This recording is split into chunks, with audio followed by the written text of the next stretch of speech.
Bien, boa tarde. Vamos a comenzar esta sesión con una mesa redonda. La idea de estas jornadas es que veamos distintas perspectivas dentro de la economía crítica. Como buenamente sabéis, pues somos múltiples y variados, y es también que veamos estas perspectivas en las que también existen seguramente cuestiones en común que vamos a ir viendo. De lo que se trata es de esas perspectivas para hablar de las soluciones a los problemas económicos contemporáneos. Tenemos a tres personas que vienen a representar algunas de estas distintas corrientes. Está por una parte Daniel Albarracín, Astrid Ajenjo y aquí a mi lado Óscar Carpintero. Como llevamos con poco retraso, ya no voy a hacer mucha más presentación. Ellos mismos se pueden ir presentando a través de lo que nos van a contar. Primero van a hacer una breve exposición, cada uno por separado, y después pues ya tendremos un tiempo para abrir el turno de preguntas. Intentaré ser estricto con los tiempos para que tengamos también la posibilidad de ese debate. Así que, sin más, le doy la palabra a Daniela Ramos.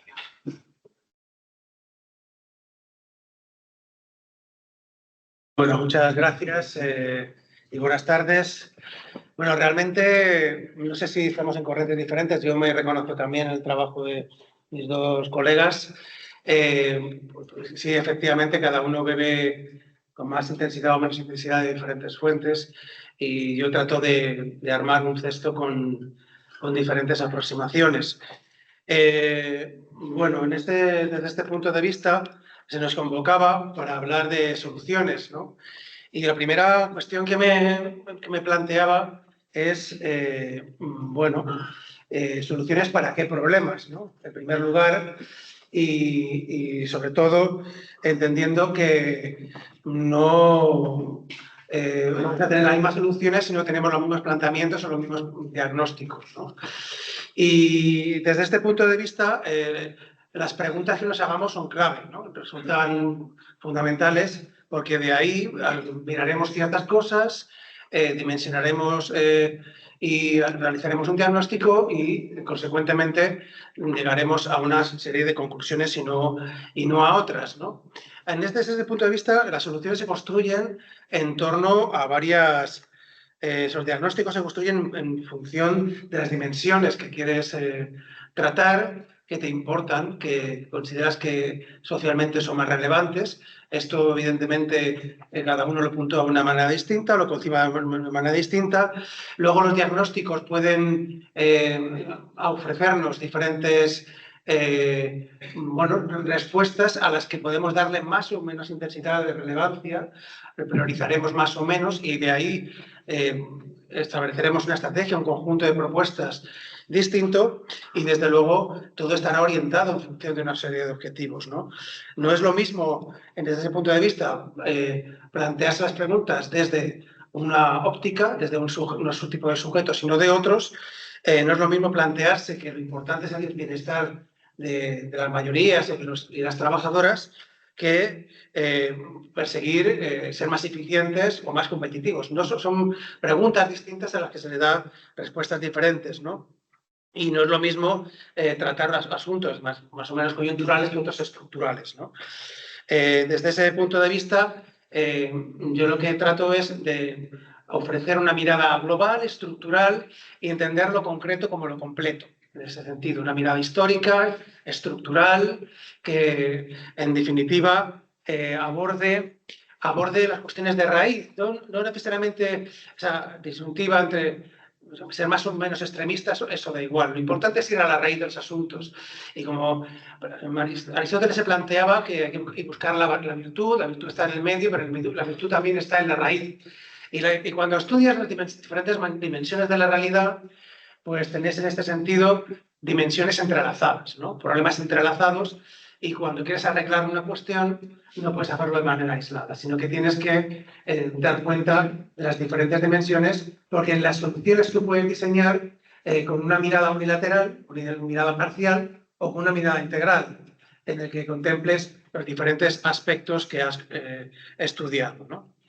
En ese sentido, a mí me parece evocadora el planteamiento de la economía del donut de Kate Raworth, en el que la respuesta de los economistas críticos, básicamente porque buscan las respuestas al bienestar social y son conscientes de los límites de la biosfera, tenemos que dar respuesta a las necesidades sociales y todas las medidas de transición, todas las políticas que planteemos, deben ser conscientes de que el planeta es finito y que nos determina una serie de asuntos, ¿no? Yo voy a tratar de integrar siempre, o mi mirada es siempre al menos triple.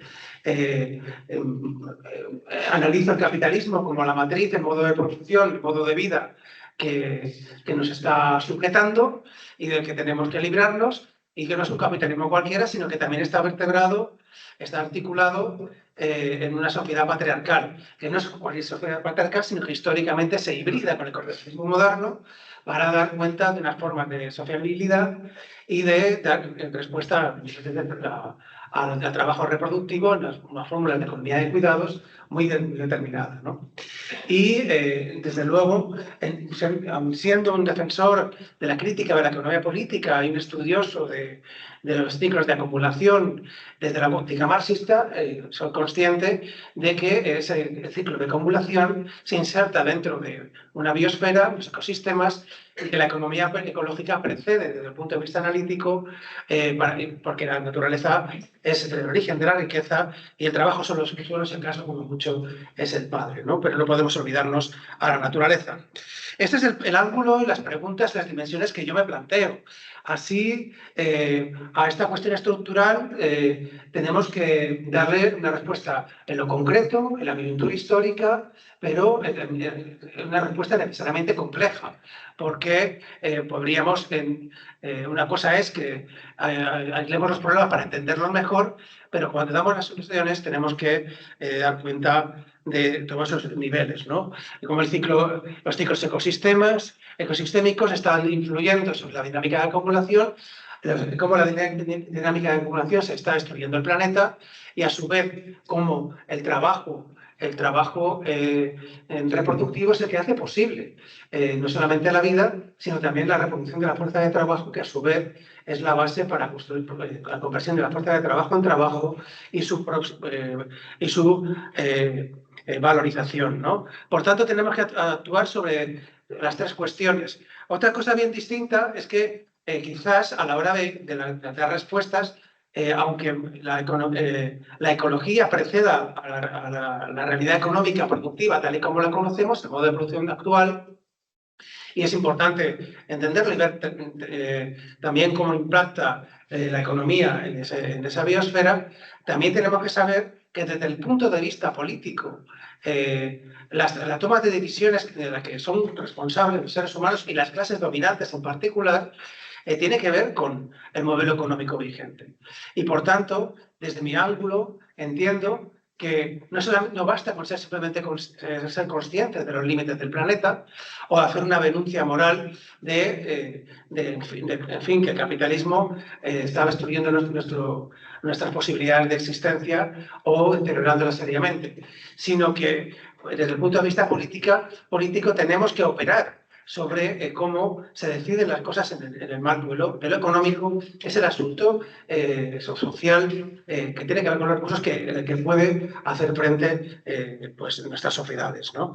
Y es el lugar donde la toma de decisiones tiene que ser fundamental para que cualquier propuesta alternativa, cualquier propuesta crítica, incluya en la ecuación la cuestión ecológica de manera prioritaria. De hecho, es el gran reto de nuestro siglo, la transición ecológica como primera prioridad, pero no puede hacerse desde fuera, sino que tiene que hacerse desde la economía política principalmente, ¿no? Que es donde se toman las decisiones y donde se reside el poder y donde hay que cuestionar las cuestiones clave, ¿no? Bueno, estos esquemas que traigo aquí simplemente tratan de reunir la complejidad de todas estas cuestiones, ¿no? De cómo influye un montón de variables en la dinámica de la acumulación capitalista, en sus ondas largas, sus ciclos largos, y cómo generan sus contradicciones y a su vez cómo están unas interrelacionadas unas con las otras, ¿no? El modelo sociopolítico va a determinar el ciclo de acumulación, que el ciclo de acumulación tiene una estructura dura que va a influir en todas las demás, y en el suelo de todo ello está el modo de las relaciones sociales de producción, en la que la clave de bóveda está la lucha de clases, que no es una cuestión aislada al margen o fuera del mundo, sino que está penetrando todas y cada una de las dimensiones que nos conforman, ¿no? Y que, en definitiva, es a través de la lucha de clases donde podremos modificar los modelos productivos. Ojalá que algún día podamos acabar con el productivismo y un modelo de producción sucia, y con la ciclo de acumulación capitalista, que es la razón, el origen de ese deterioro gravísimo de nuestro entorno, ¿no? Y también, pero no será suficiente si no incluimos también en la ecuación y damos respuestas específicas en sí mismas a la cuestión de la crisis de los cuidados y del trabajo reproductivo, porque no bastará simplemente con invocar la igualdad de las mujeres, sino que dar respuestas concretas al nuevo modelo de trabajo para precisamente incluirlas, pero para también repartirlas y para ver qué tipo de trabajos son socialmente útiles y cuáles no. No voy muy rápido porque hay que ajustarse al tiempo y habrá que plantearse también en algún momento las soluciones. Como vemos, las cuestiones son complejas en este esquema. Se ven los mecanismos endógenos del ciclo de acumulación, de dinámica de acumulación, y factores también exógenos que están también a su vez relacionados entre sí. Y cualquier aspecto político que queramos proponer deberá tocar todo esto y difícilmente tendrá una traducción, una transformación suficientemente profunda si no plantea un cuestionamiento de estas normas del juego, que son históricas, que tienen que ver con las formaciones históricas concretas propias del capitalismo, y que, como digo, es la estructura más dura que nos debe llevar a pues, cuestionar el modelo de propiedad, el modelo de trabajo, el modelo de mercado, el modelo de Estado y otras tantas dimensiones que son fundamentales, ¿no?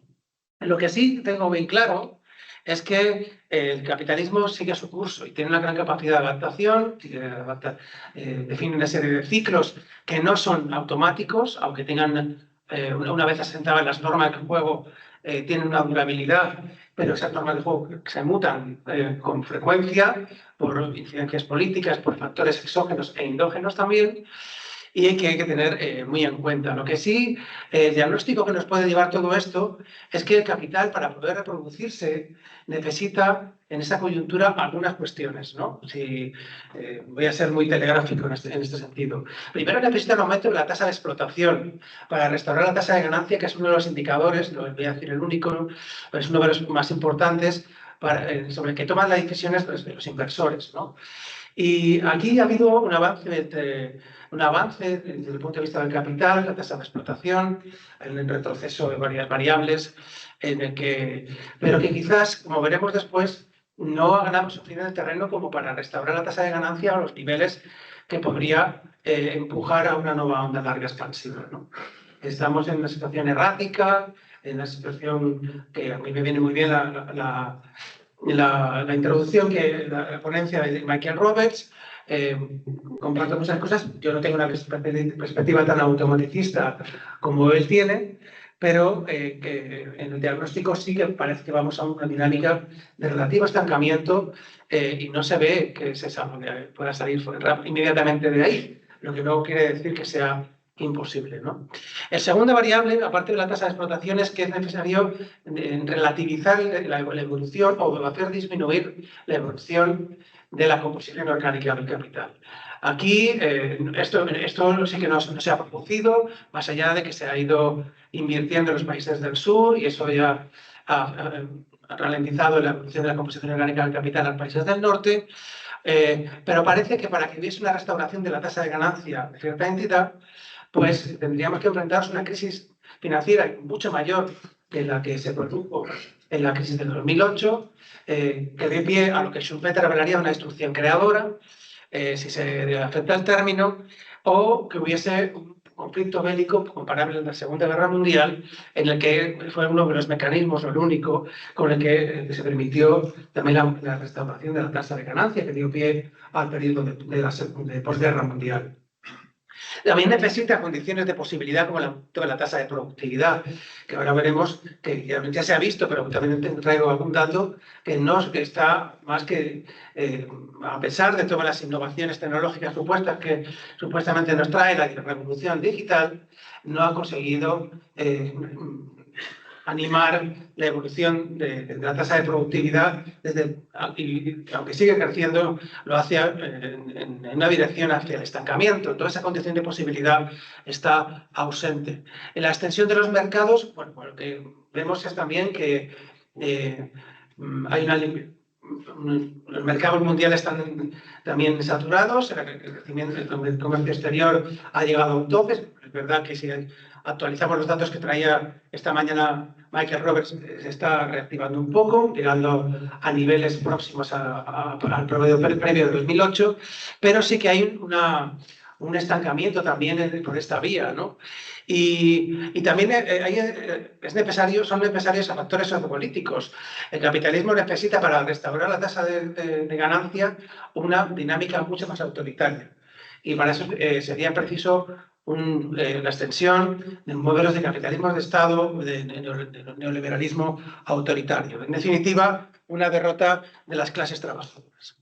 Bien, desde este punto de vista, muy rápidamente, aquí había unos datos sobre rentabilidad que no va a dar tiempo a explicar, en la que vemos que hay un estancamiento a largo plazo y que la restauración reciente no se da a escala mundial.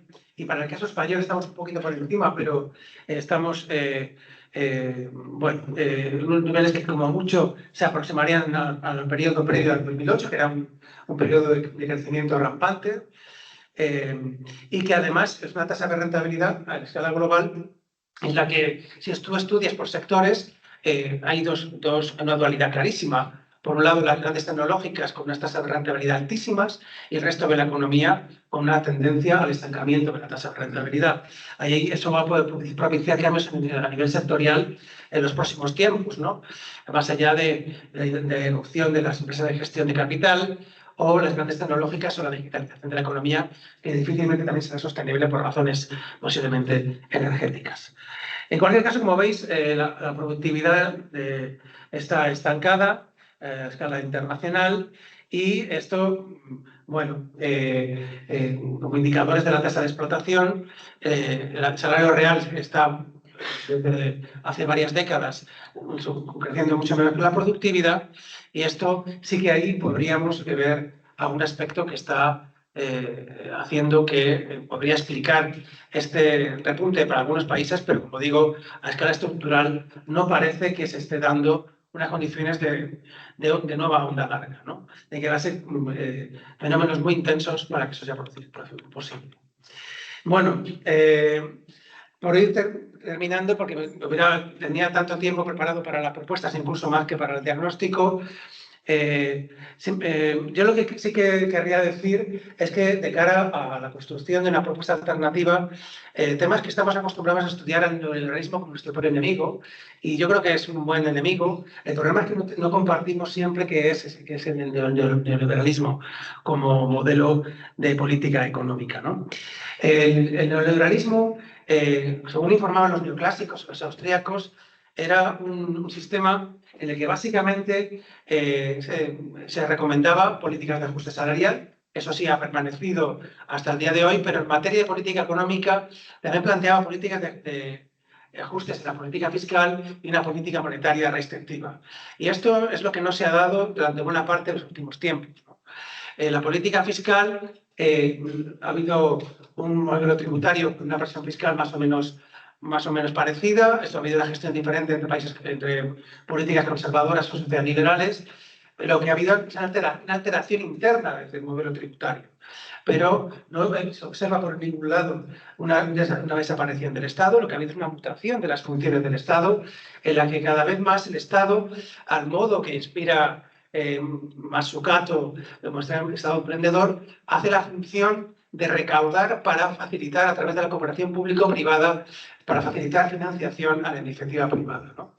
Que yo creo que merecería más crítica de la que se ha hecho hasta la fecha, ¿no? Todos los modelos de externalización del estado de bienestar, con la contratación pública o la cooperación público-privada la hemos aceptado sin más y esconde en sí cómo el Estado se convierte en un dinamizador más de la economía de mercado, ¿no?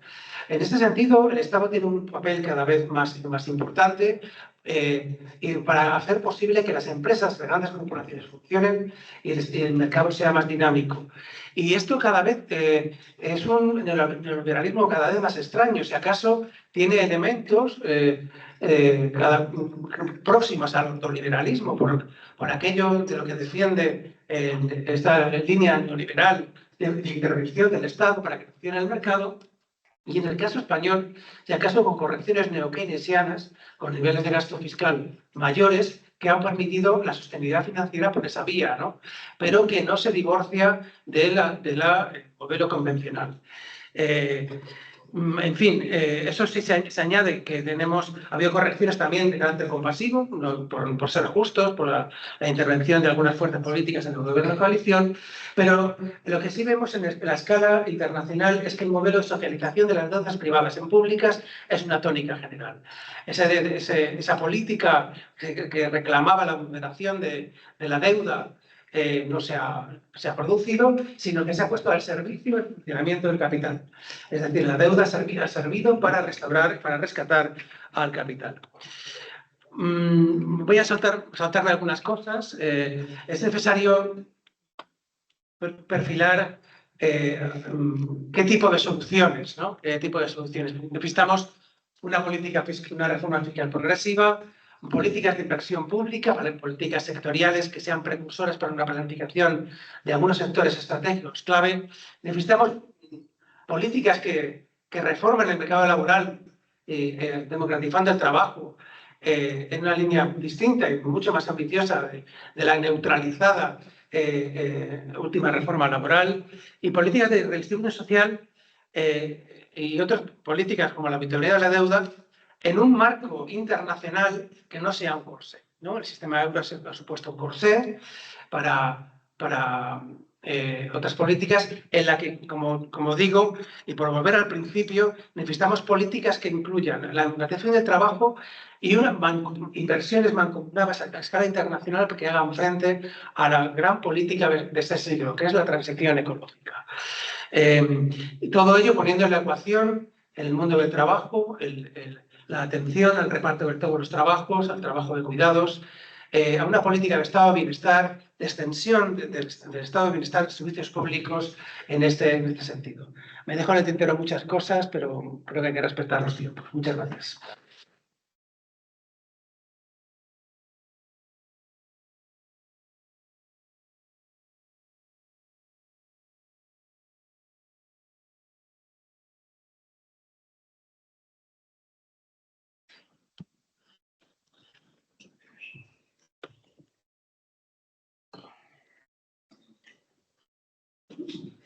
Bueno, muy buenas tardes. Muchas gracias en primer lugar por la oportunidad de participar aquí con mis colegas en esta mesa redonda poco ambiciosa, ¿no? De dar soluciones a los problemas económicos. Y en mi caso, bueno, agradezco también este marco inicial que planteé, porque me abre también. Claro, es como difícil empezar a hablar de soluciones sin antes hacer un breve diagnóstico, sobre todo desde la perspectiva de cada cual nos sentimos más o menos más cómodas, ¿no? Yo, en mi caso, voy a hablar desde el ámbito de la economía feminista y en particular desde el enfoque de la sostenibilidad de la vida, porque bueno, la economía feminista es muy diversa y este es un enfoque particular que también, de hecho, trata de establecer diálogos con otras perspectivas críticas de la economía para tratar de hacer una visión más integral, ¿no? Entonces, esto, ¿por qué no va? A ver. Cuando planteo brevemente, para que sepamos desde dónde quiero hacer esta exposición, cuando hablamos de la sostenibilidad de la vida, de lo que se trata es de, bueno, esta frase que parece como que la de perogrullo, ¿no? De poner la vida en el centro. Ostras, pero ¿y eso qué implica, no? Bueno, cuando desde el ámbito de la economía feminista, en particular este enfoque, cuando hablamos de poner la vida en el centro, eso, digamos que se constata 3 cuestiones que son fundamentales. Uno, somos profundamente vulnerables. La vida no sale adelante si no se cuida. Es decir, cuando parece que en economía feminista hablamos siempre del cuidado, no es una cuestión menor y no es una cuestión sectorial, estamos hablando de que la vida es que si no, no es posible, hay que cuidarla. Además, la vida siempre es vida en común. Por eso hablamos de que somos profundamente interdependientes y también ecodependientes, ¿no? Nosotros somos sujetos aislados, independientes de esas otras especies que habitan este planeta, ¿no? Entonces, partir de la realidad de vulnerabilidad, somos personas que nacen en cuerpos que van cambiando, que vamos creciendo, que van cambiando, que enferman a lo largo de la vida y que necesitamos cuidado, necesitamos cuidarnos, ¿no? Y que la vida siempre es vida en común, son 3 cuestiones o 3 principios que son fundamentales, ¿no? Entonces, cuando ponemos la vida en el centro desde un punto de vista así, digamos, un poco para que, a modo analítico, ¿no? O sea, cuando hablamos de cómo sale adelante la vida, nos podemos hacer esa pregunta, ¿cómo se sostiene la vida? ¿Qué elementos hay que tener en cuenta para entender el cómo sale adelante la vida? Pues al menos habría que tener en cuenta estos 3 niveles, ¿no? Bueno, lo denomino como macro, meso, micro, pero como distintos niveles de análisis, ¿no? En primer lugar, entender esa relación que debería ser de armonía entre el sistema económico, el sistema social en el que se inserta y el sistema biológico natural, ¿no? Además en esa jerarquía y no de otra manera, en ese nivel meso entender que hay un conjunto de esferas de actividad que proporcionan recursos para sostener la vida, que no es solo lo que ocurre en el mercado, ni siquiera en ese binomio Estado-mercado, ¿no?, del que hablábamos, sino que es fundamental entender qué está pasando en el ámbito comunitario y qué está pasando en el ámbito de lo doméstico, donde se acaba resolviendo la vida en última instancia, ¿no? Los hogares como una unidad económica fundamental, no para entender solo qué ocurre ahí, sino para entender desde ahí digamos, cómo se ve todo desde ahí, ¿no? Digamos, ese es el punto de vista estratégico. Pero podríamos añadir un último nivel micro, donde vamos a hablar de quiénes son los sujetos que en última instancia asumen el sostenimiento de la vida, ¿no? Aquí la teoría feminista nos aporta unas herramientas fundamentales, porque nos va a permitir hablar de relaciones de poder, nos va a permitir hablar de cuerpos, de subjetividades, de identidades, algo que a la economía, imaginaos, me suena como a ¿what? ¿No? Es esto. Pero la teoría feminista nos permite aproximarnos a estas otras dimensiones que nos van a dar pues eso, unas herramientas muy, muy interesantes para plantear en última instancia cómo se sostiene la vida. Entonces, partiendo de este nivel, claro, lo que vemos es cuando identificamos esos problemas económicos, claro, desde este enfoque se constata una realidad que es como evidente, ¿no? Que existe un conflicto estructural entre los procesos de acumulación de capital y los procesos de sostenimiento de la vida en condiciones de justicia, dignidad. Es lo que denominamos el conflicto capital-vida, que obviamente es un concepto muy amplio, que tiene múltiples dimensiones, que alberga en ese concepto en sí mismo muchas realidades de más o menos, no sé si la palabra es gravedad o desde luego intensidad, ¿no? Pero es un concepto que nos va a dar, bueno, nuevas herramientas, digamos, ¿no? Y al menos 3 dimensiones de este conflicto las vemos en creo que 3 crisis que reconocemos seguramente, ¿no?, las 3 personas que vamos a participar, que es en ese primer nivel macro, un colapso o una crisis ecológica, una translimitación en cualquier caso ecológica, ¿no? En ese nivel meso, que es donde yo me quiero centrar, y si me da tiempo en ese último nivel, que es esa crisis de reproducción social y una dimensión concreta que es la crisis de los cuidados.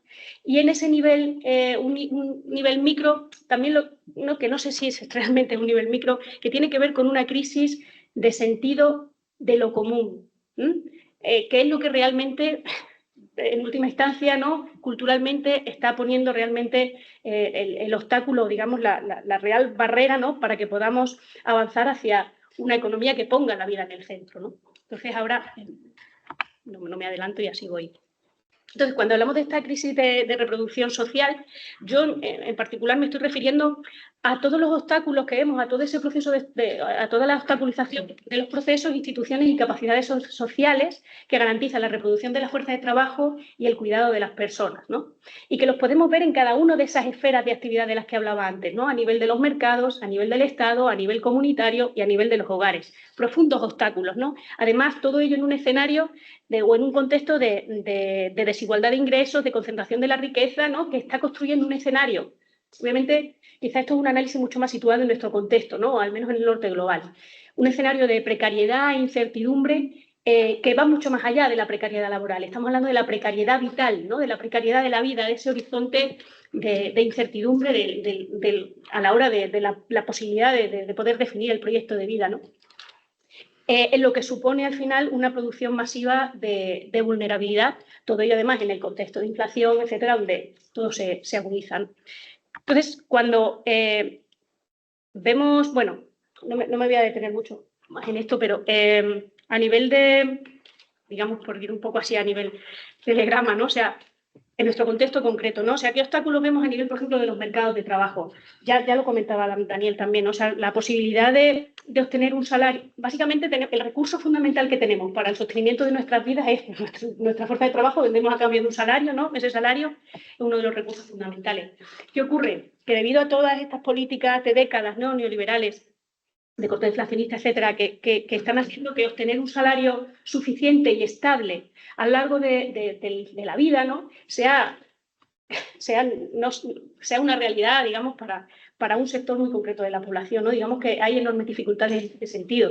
Claro, en un contexto en el que el mercado va copando cada vez más dimensiones de la vida, en todo este proceso de mercantilización, de cada vez más dimensiones de la vida, hace que realmente el sostener la vida con este recurso fundamental sea cada vez más difícil, ¿no? De ahí también el recurso a la deuda. Hogares profundamente endeudados, con lo que eso supone a nivel también de mecanismo de disciplinamiento, ¿no?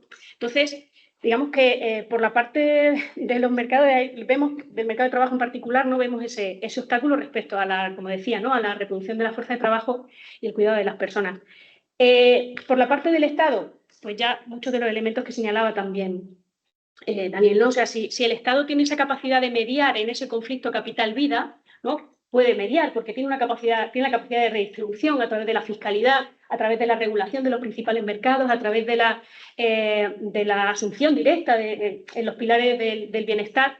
Claro, vemos que esa complicidad ha sido más bien con respecto a los mercados, digamos decir, ¿no? Una fiscalidad muy erosionada, una desregulación de los principales mercados y un estado del bienestar pues muy adelgazado, ¿no? Yo creo que en la pandemia lo vimos de forma muy, muy evidente, ¿no?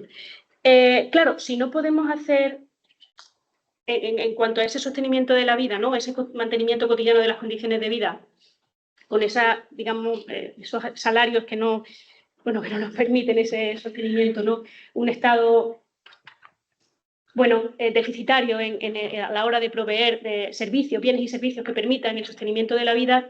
Claro, nos quedan esas otras esferas profundamente invisibilizadas, que es el ámbito comunitario y el ámbito de los hogares, para acabar resolviendo la vida, ¿no?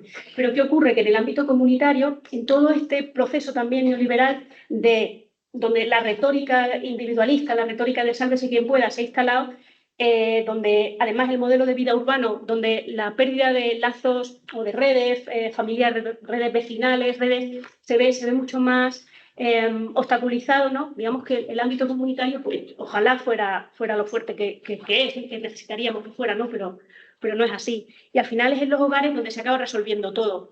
Es el colchón de ajuste donde todo cae y donde se acaba resolviendo con múltiples estrategias de supervivencia, muchas de ellas feminizadas y privatizadas en el sentido de sacar la vida adelante con los recursos privadamente disponibles, ¿no? Y todo ello supone además una intensificación, debido a la división sexual del trabajo, que no me da tiempo ahora entrar en eso, ¿no? Pero que hace que todo ese despliegue de estrategias de supervivencia suponga una intensificación también del tiempo de trabajo remunerado fundamentalmente de las mujeres en el ámbito de los hogares, ¿no? Pero obviamente todo eso atravesado por los ejes de clase, de raza, de estatus migratorio, donde ahí, digamos que decimos, bueno, las mujeres salimos peor paradas de todo esto. Sí, bueno, pero no todas las mujeres, ¿no? Aquí la perspectiva interseccional es clave. Entonces, una dimensión concreta de esta crisis de reproducción social, que obviamente, disculpadme la brocha gorda, ¿no? Pero bueno, era por hacer situar el marco desde donde lo planteaba. Claro, una dimensión concreta de esa crisis de reproducción social es la que tiene que ver con, concreto, la gestión de los cuidados, ¿no? Del cuidado de las personas. Cuando hablamos de que estamos en el marco de una crisis de los cuidados, sobre todo en los países del norte global, hablamos de que se produce un desajuste, que estamos asistiendo a un desajuste entre las necesidades de cuidados que tenemos las personas, que son todas las necesidades, quiero decir, porque es que eso vamos cambiando, o sea, aunque, vale, estamos teniendo a lo mejor menos criaturas, pero cada vez hay una esperanza de vida mayor, cada vez hay personas más mayores, o sea, ¿no? Personas dependientes a las que hay que cuidar, pero aparte me remito a ese primer elemento que señalaba antes, es que la dependencia no es una cuestión solo de ciertos momentos de la vida, somos profundamente interdependientes, ¿no? Necesitamos cuidados siempre, ¿no? Pero es verdad que hay momentos en la vida donde esos cuidados son mucho más intensivos. ¿Qué ocurre? Que debido a todas estas políticas neoliberales de adelgazamiento de los estados, etcétera, ¿no? También debido fundamentalmente al cambio en los roles de las mujeres dentro de los hogares, donde ya no hay una mujer 24 horas al día, 7 días a la semana disponible para cuidar, ¿no? Hace que la gestión del cuidado sea realmente difícil en el ámbito de los hogares, ¿no? Aparte de todas las transformaciones en el modo de vida urbano, como decía antes, o sea, todo eso hay que entenderlo, todo lo que señalaba antes en la dimensión concreta de los cuidados, ¿no? Entonces hay un desajuste brutal. ¿Qué ocurre? ¿Cómo lo estamos resolviendo? Porque al final lo acabamos resolviendo, o al menos parcheando. Quizás la palabra no es resolver, pero sí parchear. Estamos tirando para adelante. O sea, aquí estamos porque todas las personas que estamos aquí, si tenéis personas a vuestro cargo, en algún sitio están. O están con la familia extensa, o están en algún servicio público o privado, o están, ¿no? O sea, pero el cuidado no se puede dejar de hacer. Yo me he venido a este congreso con mi niño. O sea no se puede delegar. Tú puedes delegar cocinar, o puedes delegar, o puedes incluso no hacerlo, pero si yo tengo que amamantar a mi bebé, ¿no? O sea, son cuestiones que no se pueden dejar de hacer, ¿no? Entonces, al final, acabamos desplegando una serie de estrategias que o bien estamos externalizando los cuidados, aquellos hogares que por su nivel de renta se lo pueden permitir, pues están comprando esos servicios públicos. De hecho, el mercado es consciente del nicho de mercado, además en todos los procesos de digitalización, ¿no? La emergencia de plataformas digitales, donde todo esto se está viendo de forma muy evidente, como el nicho de los cuidados es, bueno, un gran nicho de mercado, porque no se puede dejar de hacer. Eso es una de las estrategias centrales, o bien lo compras fuera o bien lo compras dentro, es decir, pagas a una persona para que cuide dentro de tu hogar. En el caso de España, ¿no? Dentro del régimen de empleo de hogar, que hasta antes de ayer ya sabemos cuáles eran las condiciones, ¿no? de este sector. Estamos hablando de un sector laboral en el que hay condiciones de semi-esclavitud en el año 2024, ¿no? Y en un país como el Estado español, ¿no? Claro, cuando hablamos de esta, que no lo voy a hablar solución, pero sí es una estrategia dentro de los hogares para poder suplir esa parte, esa necesidad de cuidar, claro, estamos generando, porque generalmente a quien se está pagando es a una mujer, generalmente una mujer migrante, y generalmente en situación irregular, ¿no? Conformándose una cadena global del cuidado, que es uno de los fenómenos dentro de las migraciones transnacionales, ¿no? Y de la minimización de las migraciones más evidentes, ¿no? Con todo lo que eso supone desde el punto de vista de clase, bueno, y de todo este capitalismo que no solo es patriarcal, heteropatriarcal, sino que es profundamente racista y colonial, ¿no? Y las cadenas globales del cuidado es una muestra de ello. Otra de las estrategias, bueno, pues es dentro de las familias, porque como en el ámbito comunitario, digamos, esas redes vecinales o esas redes sociales están mucho más limitadas, sobre todo en el ámbito de las ciudades, bueno, pues estamos delegando a otros miembros de la familia, ¿no? El fenómeno del abuelo o abuela cuidadora, ¿no? Pero si no, al final son generalmente las mujeres en el ámbito de las familias las que siguen asumiendo esa mayor carga de cuidados, ¿no? Asumiendo esas dobles, triples jornadas en mucha mayor proporción. Por supuesto que ya hay hombres que están entrando en esta corresponsabilidad, pero fundamentalmente son las mujeres las que siguen reduciendo jornada laboral, renunciando aparte con todos los derechos sociales y los derechos laborales que eso conlleva, ¿no? O sea, en el momento que tú renuncias, bueno, pues renuncias a todos los derechos asociados a ello, ¿no? Y con lo que eso supone a nivel de agotamiento, de salud mental, porque hablamos muchas veces de la carga mental, pero ojo también con la carga emocional, aquí las herramientas de la teoría feminista, ¿no? Y cómo, por supuesto, la carga mental, todo el mundo entendemos lo que es, ¿no? Es tener en la cabeza lo que el día de mañana y de pasado mañana, ¿no?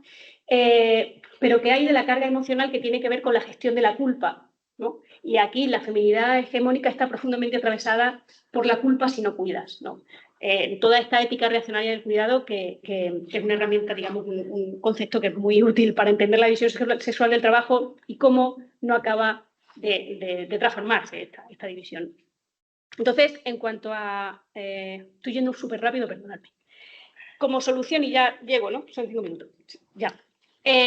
Claro, dentro del enfoque de la sostenibilidad de la vida, claro, estamos hablando de avanzar hacia una corresponsabilidad social en el cuidado de la vida. No he entrado en toda la dimensión ecológica porque no hay cuestión de tiempo, pero merece obviamente un elemento aparte, ¿no? En este nuevo pacto verde feminista, pero que realmente esté poniendo en cuestionamiento el crecimiento económico, porque si no, no sirve de nada, ¿no? Pero hay que apelar a cada una de esas esferas de actividad, ¿no? En el ámbito de los mercados de trabajo es que es fundamental empezar a trabajar menos. O sea, y que las empresas entiendan que no somos trabajadores y trabajadoras libres de cuidados. Y que los derechos de conciliación deben ser conciliación corresponsable donde no solo, o sea, digamos, se aproveche el talento cuidador de los hombres también, ¿no? Que se invite a los hombres a cuidar, ¿no? Entonces, quiero decir, en el ámbito de las empresas, digamos, tienen que asumir esa parte, ¿no? Por supuesto, en cuanto al Estado, ya es que me repito, ¿no? Con muchos elementos que mencionaba Daniel, ¿no? O sea, en cuanto a la fiscalidad, esas inversiones estructurales en sectores ecológicos y socialmente deseables, ¿no? O sea, realmente cuáles son los trabajos socialmente necesarios, ¿no? Pero, por supuesto, con compromisos presupuestarios y con mecanismos de seguimiento, etcétera, ¿no? La regulación de los principales mercados que permiten el sostenimiento de la vida, ¿no? Y las responsabilidades directas en los pilares del bienestar. Y aquí me voy a detener brevemente en ese cuarto pilar del bienestar siempre difuso que tiene que ver con el cuidado, con un sistema integral del cuidado, que dejemos ya de pensar en políticas fragmentadas de atención a la infancia, de atención a la dependencia, etcétera, sino que haya un principio orientador común que tiene que ver con el cuidado, con el derecho a cuidar, donde empecemos a imaginar y empecemos a explotar esas alianzas público-comunitarias, porque lo público-privado ya se sabe a dónde va, si es que ya lo tenemos más que explorado, ¿no? Sino explorar esas alianzas comunitarias, público-comunitarias, de forma que, digamos, salgamos de ese binomio Estado-mercado, pero aparte también fomentemos ese pilar comunitario que es fundamental para el sostenimiento de la vida, para realmente poner la vida en el centro, ¿no? Ese pilar comunitario que es clave, ¿no? Y dentro de los hogares, porque cuando hablamos de corresponsabilidad parece que solo estamos hablando de que los hombres asuman su parte, ¿no? Eso es una parte fundamental, lógicamente, y ahí dentro de los hogares apelamos también al sistema educativo en cuanto a la importancia que hay de romperlos con los roles de género. Es que si no vamos a la raíz del problema, la división sexual del trabajo nunca va a transformarse en este sentido, ¿no? Entonces, bueno, esa pero simplemente sin un minuto solo para esa última dimensión, quiero decir, cuando avanzamos hacia poner la vida en el centro, claro, aquí hay la disputa cultural, hay una batalla cultural muy fuerte, ¿no? Lo estamos viendo, acabamos de tener las elecciones, o sea, es como tremendo, ¿no? Digamos que la retórica de la pérdida de futuro, la retórica de donde los malestares, que además son comunes, que estamos siendo incapaces de hacer una lectura común de esos malestares cotidianos que todo el mundo tenemos, ¿no? Y está viendo claramente una deriva neofascista de este malestar, o de esta lectura de los malestares, es fundamental hacer esa relectura colectiva en otros términos, ¿no? Y romper con ese... Lo que pasa es que esto es complicadísimo, yo esto no sé, ¿no? Pero ese sentido común hegemónico de lo que se supone que es la buena vida, asociada al consumo, asociada, ¿no? Y empezar a pensar en esa buena vida asociada a un principio de autocontención, no sé, de lentitud, de reducir velocidad, de reducir esa... No sé, porque estamos como en ese marco de que hay que optimizar todo lo que somos, ¿no? Nuestro disfrute no puede tener límite, nuestro esfuerzo no puede tener límite, estamos profundamente agotadas, Entonces, hay que hacer una relectura de esos malestares en otros términos, ¿no? Y ahí, obviamente, todos tenemos unos discursos muy interesantes, pero quizá la batalla no está en el terreno de las ideas, ¿no? Sino que hay que ir a la práctica concreta y además que no hay que inventar la rueda, sí que son prácticas que ya existen, ¿no? Pero hay que saberlas, poner en común, politizar y esas resistencias, esas estrategias cotidianas que todo el mundo tenemos, ¿no? Y que realmente son las que están poniendo la vida en el centro y seguramente me atrevo a decir que las que nos hacen más felices. Muchas gracias.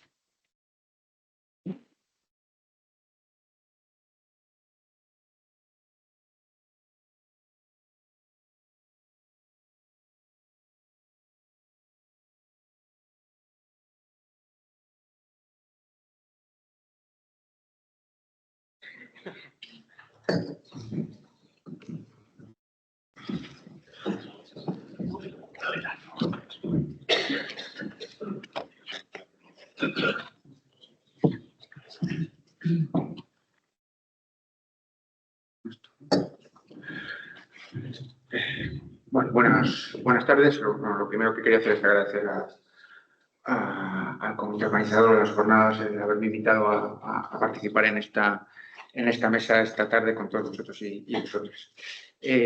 Lo que venía a contaros es básicamente, bueno, tres cosas. Hacer alguna pequeña reflexión sobre el contexto en el que se va a plantear voy a plantear alguna contribución a ese título amenazante de soluciones a los problemas económicos contemporáneos, su valoración desde diferentes perspectivas de la economía crítica,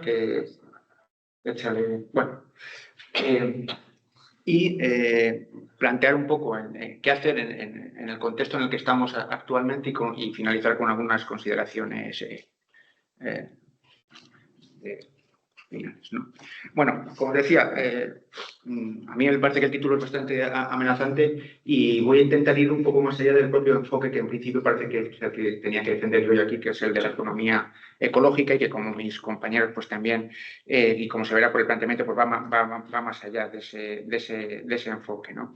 Yo creo que como académicos pues seguramente tenemos la responsabilidad de realizar un buen diagnóstico y pensar soluciones y como ciudadanos contribuir a que se abran paso social y políticamente esas soluciones, ¿no? Y de paso no caer en la melancolía, lo cual no es poco, ¿no? Desde el punto de vista de las propuestas creo que hay como dos elementos. Uno, propuestas teóricas y de enfoque, cómo analizar y orientar el diagnóstico de lo que está ocurriendo y propuestas de políticas económicas. Y creo que en ambos casos, desde la economía crítica y desde los enfoques de la economía crítica, se puede contribuir de manera bastante sensata. De hecho, simplemente me gustaría recordar que cuando preparaba un poco esto, me acordaba en las jornadas de economía crítica de Zaragoza, pues intervienen en el plenario también parecido. Y como consecuencia de ese plenario, pues publiqué un artículo en la revista Economía Crítica que se titulaba Entre la mitología rota y la reconstrucción, que era un escenario de tiempos de crisis de 2008 y con una aproximación desde la economía ecológica. Y pensando que se podía aprovechar el desprestigio del neoliberalismo en aquella época para reconstruir una ciencia económica sobre bases heterodoxas, ya que la ortodoxia había fracasado estrepitosamente, sobre todo planteando un mestizaje de enfoques, es decir, una colaboración entre la economía ecológica, la economía feminista, la economía keynesiana, la economía marxista, etcétera, ¿no? Y básicamente, desde el punto de vista de las alternativas, no voy a entrar en alternativas teóricas, luego voy a hablar un poco más, pero me centraré en algunas otras propuestas, haciendo eso desde una doble mirada, mirando hacia afuera, es decir, creo que los economistas tenemos que mirar hacia afuera de la ciencia económica también y aprender de otras disciplinas, tanto de ciencias sociales como de ciencias naturales, no lo voy a desarrollar, pero también mirando hacia adentro, y ese mirar hacia adentro era mirar a otros compañeros de la economía crítica, de la economía heterodoxa que nos podían servir o que nos podían ayudar en la reflexión, ¿no? Por eso eso del mestizaje de enfoques. Y el reto al final era básicamente pues avanzar en la construcción de lo que algunos llamamos en aquella época pues economía inclusiva y que lo seguimos llamando y espero que esto también prospere, ¿no? A partir de aquí, claro, 14 años después, pues tenemos que todavía el neoliberalismo está acampando por sus anchas, ¿no? Un poco menos alegre, que podríamos decir que, resumiendo mucho en el diagnóstico, y agradezco mucho a Daniel y a Astrid que hayan avanzado en esa línea del diagnóstico, porque ahora yo puedo un poco más o menos saltar, pero podríamos decir, sintetizando mucho, que estamos en un panorama mundial enrarecido. Creo que la pandemia nos dejó bastantes enseñanzas y una enseñanza muy importante, lo ha destacado también Astrid y Daniel, es el tema de los trabajos esenciales. Y creo que como sociedad merecemos una reflexión fuerte y profunda cuando constatamos que los trabajos más necesarios son los menos remunerados y valorados socialmente. Tenemos un problema grave y muy serio.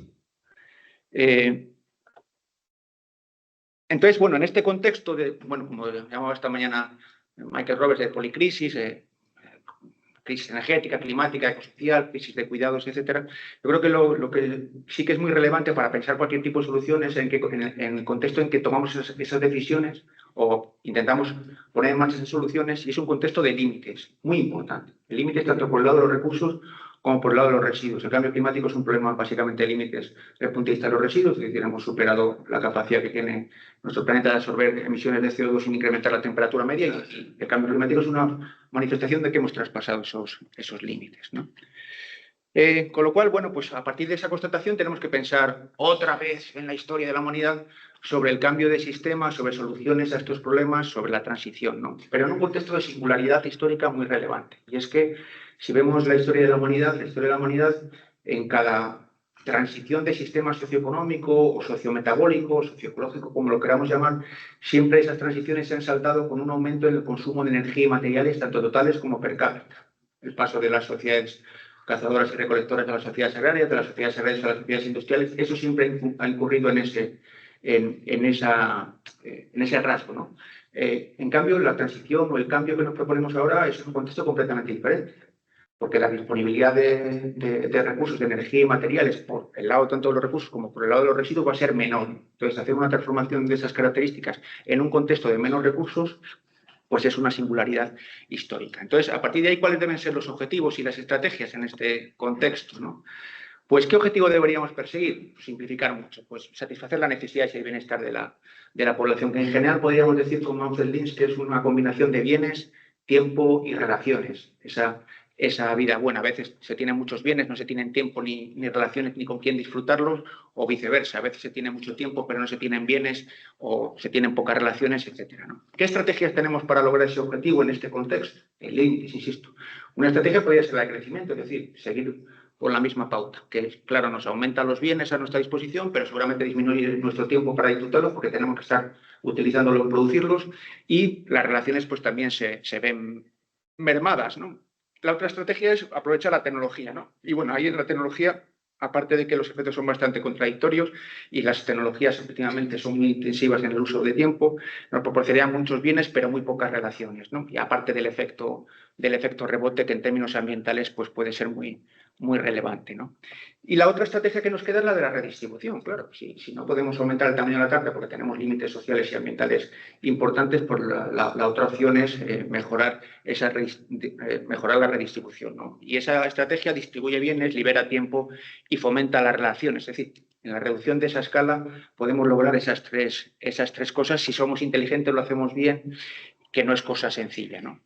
De modo que, a partir de aquí, tendríamos que plantearnos o replantearnos qué, cómo y para quién producir, que son las típicas preguntas que se hacen los economistas en el primer curso de la carrera. Y para ello, creo que es relevante rescatar esa vieja distinción que hacían los clásicos entre bienes y mercancías, entre objetos que permiten satisfacer las necesidades y objetos que se producen para obtener un beneficio con su venta, ¿no? Creo que eso sí que es relevante en este contexto, ¿no? Entonces, a partir de aquí, ¿qué tenemos que hacer?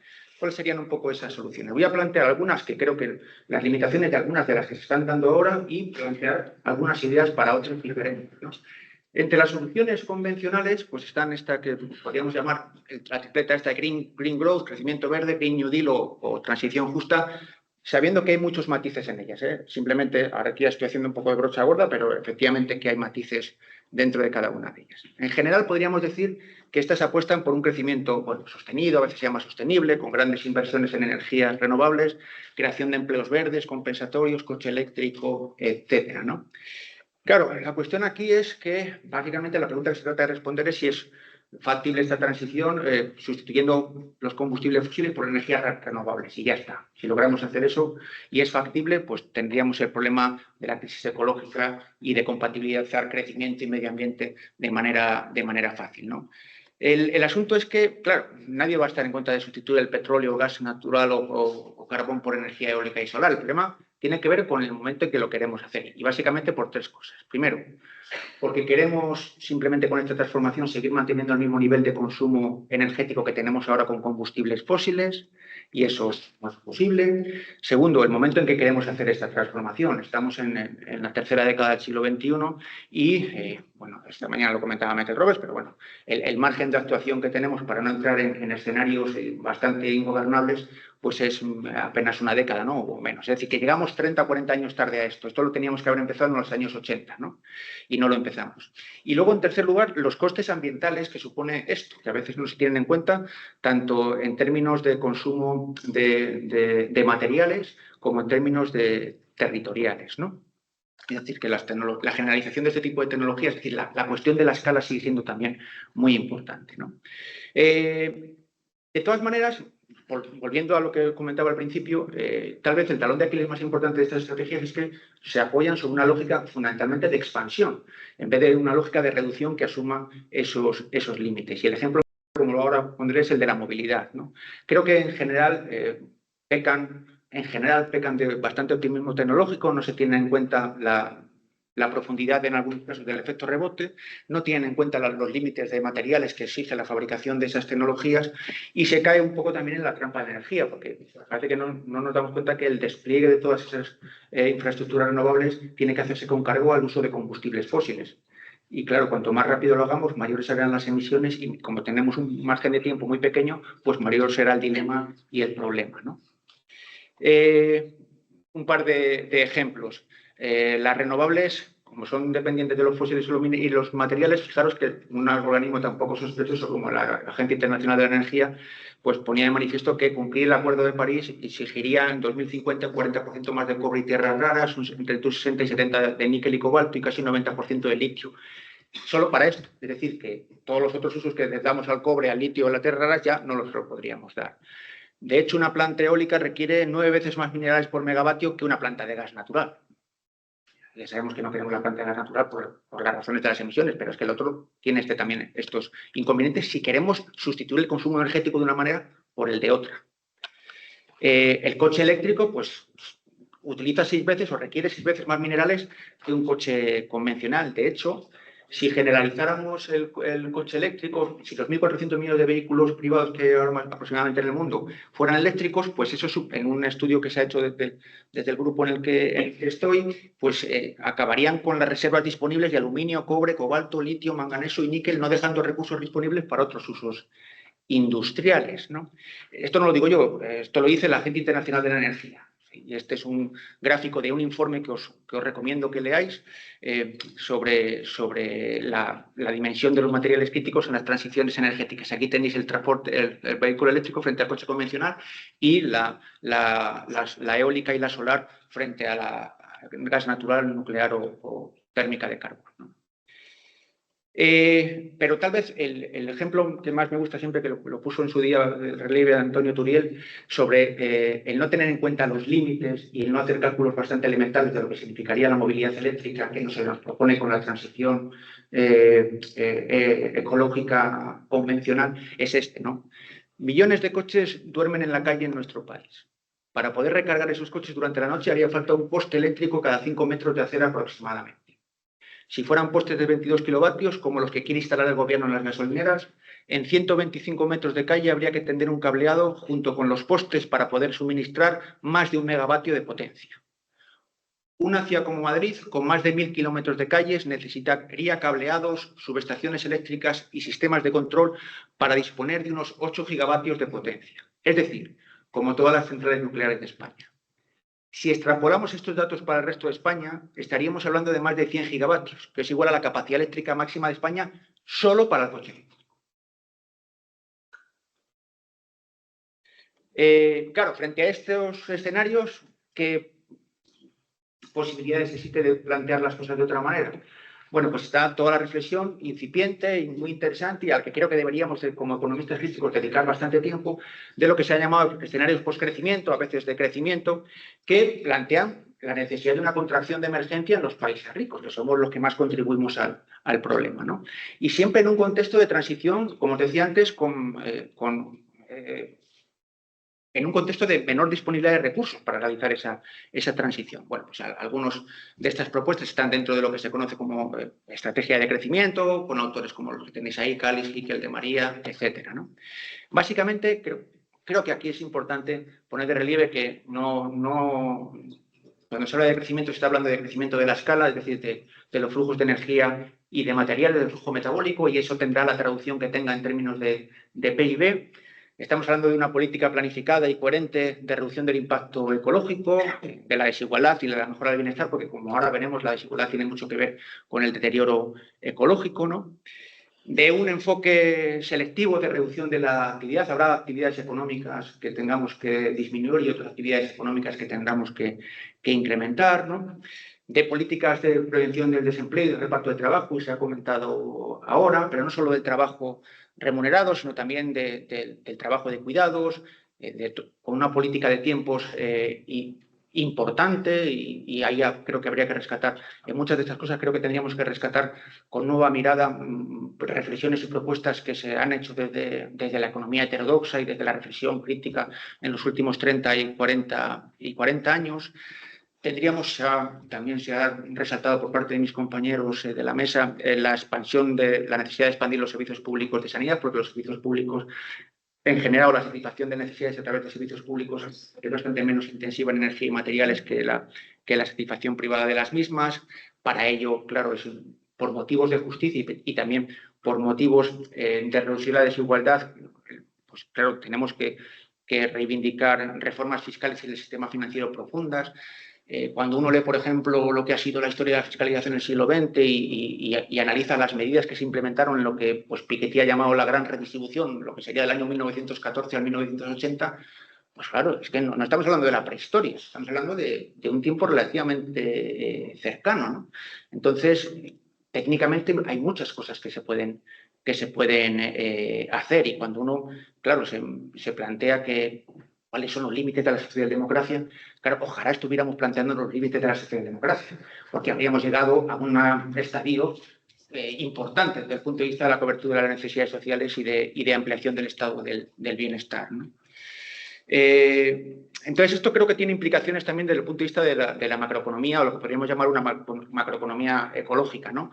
Que sería, bueno, la necesidad de una vez por todas de prescindir del PIB como objetivo de política económica, pues porque no cumple los requisitos de una medida para evaluar el bienestar, y hemos dicho al principio que el bienestar era el objetivo que intentábamos perseguir, ¿no? Entonces, ya si no perseguimos la maximización del PIB, pues tendremos que perseguir entonces otras metas. Y esas otras metas pues, pueden ser la reducción del deterioro ecológico y social o de la desigualdad, ¿no? Podríamos plantearnos que en vez de aumentar el PIB, pues podría ser reducir la huella ecológica o los requerimientos totales de materiales, o reducir el índice de Gini, o mantener un suelo de gasto social, lo cual nos lleva a también modificar los sistemas de información o la reforma ecológica y social de los sistemas de cuentas nacionales. Con 3 ideas claves y ya termino, ¿no? La idea de sostenibilidad o de límites, la idea de igualdad y la idea de democracia económica, que además las 3 ideas creo que tienen una profunda interrelación, ¿no? ¿Por qué hablar de igualdad y de economía ecológica, igualdad, es importante? Pues porque en el caso del cambio climático pues se ve de manera muy evidente, ¿no? El 1% de los que más emiten de gases de efecto invernadero son los responsables del 17% de las emisiones, el 10% del 31%. Y el 50% que menos emite son los responsables del 12%. Claro, hablar de cambio climático es hablar de igualdad o de desigualdad, y es hablar también, por tanto, de economía. De hecho, el cambio climático, como os pongo ahí, es mucho más que un fallo de mercado, es un mecanismo de repercusión masiva de costes sobre los que no tienen voz ni poder. ¿Quiénes son los que no tienen voz ni poder? Pues los pobres, las generaciones futuras, los niños y las especies no humanas. De hecho, esto era tan importante que el delegado de Obama en el Acuerdo de París, Todd Stern, cuando llegó allí lo dijo muy claramente. Si discutimos el tema de la igualdad, me voy. Claro, pues es que eso es lo que había que haber discutido en París, ¿no?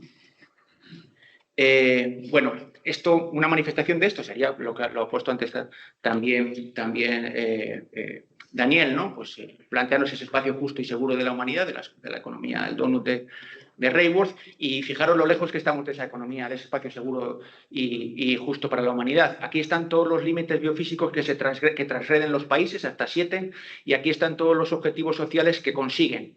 Claro, tendríamos que estar por aquí.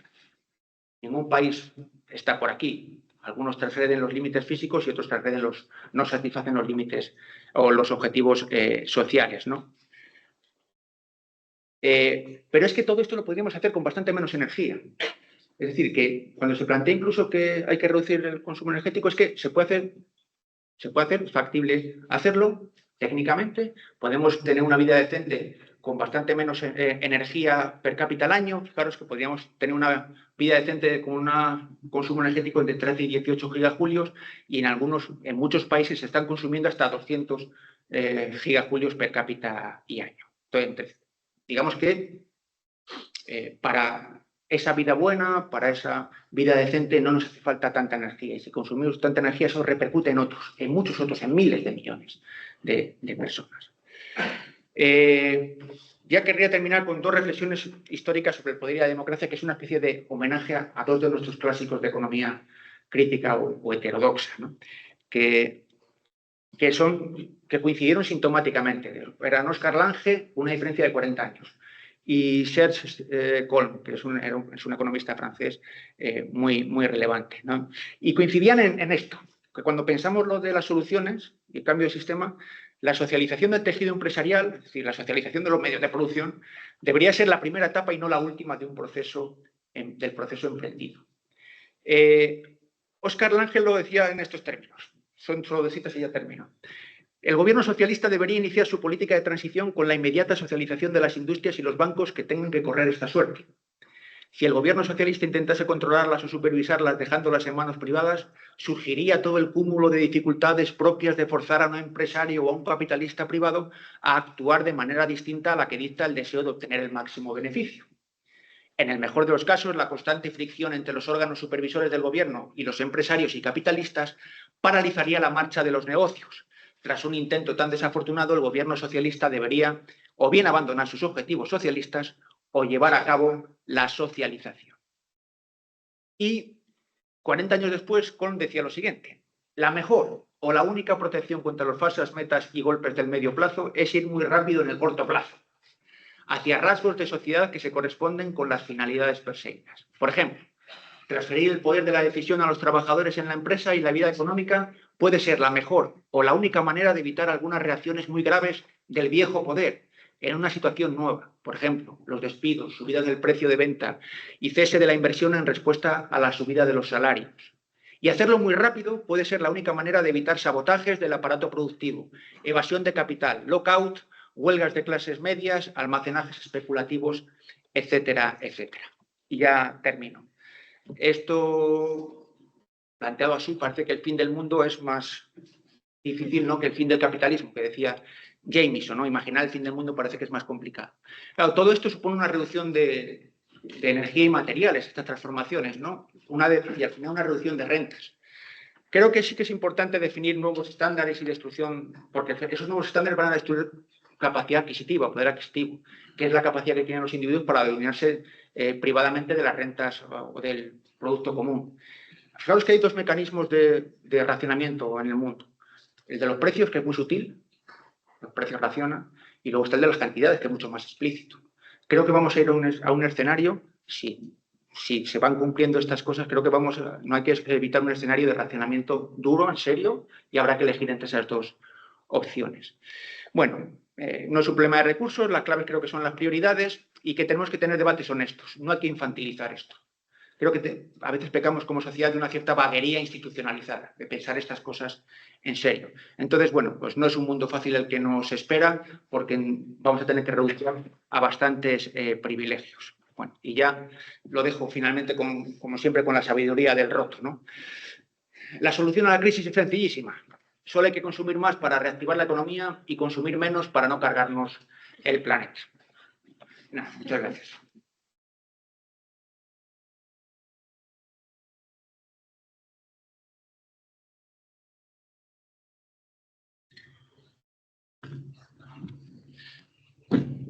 Muy bien, muchas gracias a los tres porque os habéis ajustado muy bien a los tiempos previstos. Así que tenemos aproximadamente 25 minutos para que hagáis preguntas y abrir un debate. Así que lo que vamos a hacer es dar por lo menos varias preguntas y después hacemos una segunda ronda si puede ser necesario. Así que levantáis la mano quien queréis preguntar y Magali. Muchas gracias a los tres por las intervenciones tan diligentes. y que ofrecen panoramas tan diversos, pero me ha parecido ver un denominador común en todas ellas, y es esa sobrecarga, esa incapacidad de tener beneficios, sostener la vida o de que salgan las cuentas ecológicas. Y bueno, yo creo que el tema de la, no sé si tiene formación física, pero el tema de la peor disponibilidad cada vez de recursos naturales está en gran parte detrás de todas esas sobrecargas, como si hubiéramos hecho un viaje con un coche lleno de equipaje y de repente en mitad del viaje pues la gasolina cada vez es peor y tenemos que hacer el viaje en una moto o en una bicicleta y estamos tirando de la bicicleta con todo el equipaje que llevamos en una sociedad enormemente ineficaz que necesita mucha energía, muchos recursos, que es muy compleja y las familias, ni las empresas, ni nadie está equipaje cuando los recursos naturales son cada vez peores. Óscar decía una cosa que yo creo que es cierta, que el problema no es tecnológico, porque hay recursos suficientes para una buena vida, pero lo que no hay es recursos suficientes para tirar de todo ese bagaje enorme de una sociedad hecha para la energía barata y cuando la tiene más cara no sabe cómo tirar adelante. Y ahora me gustaría haceros la pregunta. Bueno, yo creo que lo que hay que hacer es ser más eficaces, no técnicamente, también, o no solo técnicamente, sino vitalmente, socialmente, económicamente. ¿Cómo podemos ser más eficaces? ¿Cómo bajamos kilos de grasa? ¿Cómo conseguimos que la sociedad no sea tan mamotreto y podamos sostener la vida? Tenemos una pregunta ahí arriba.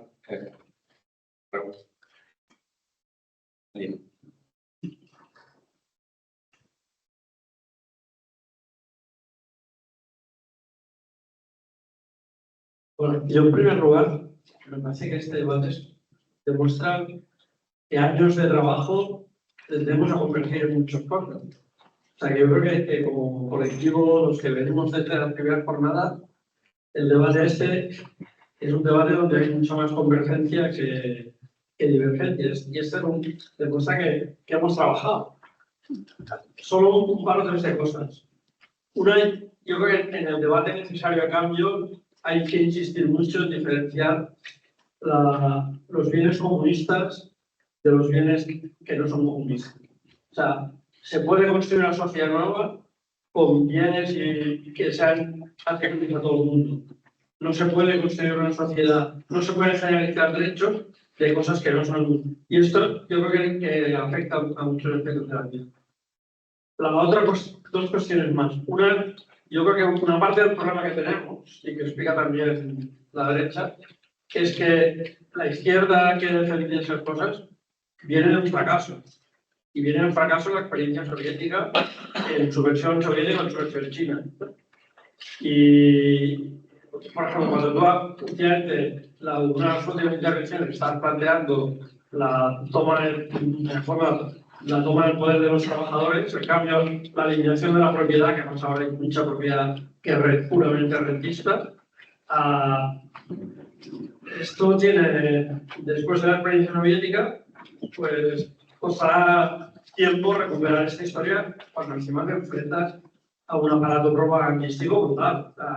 Yo lo he explicado varias veces.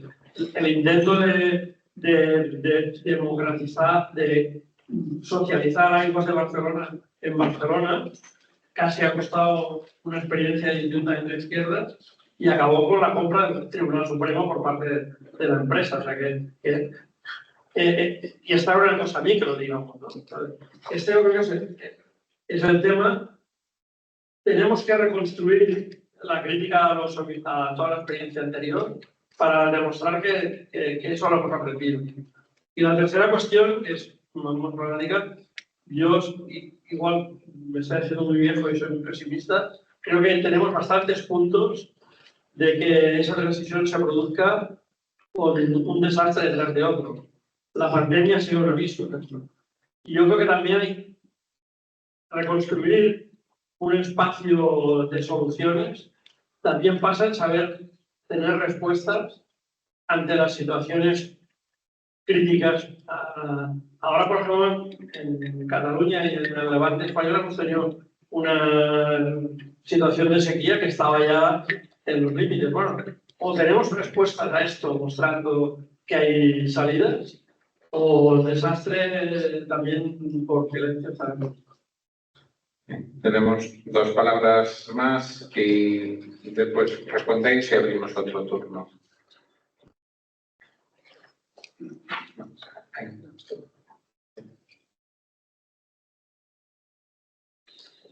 Muchas gracias.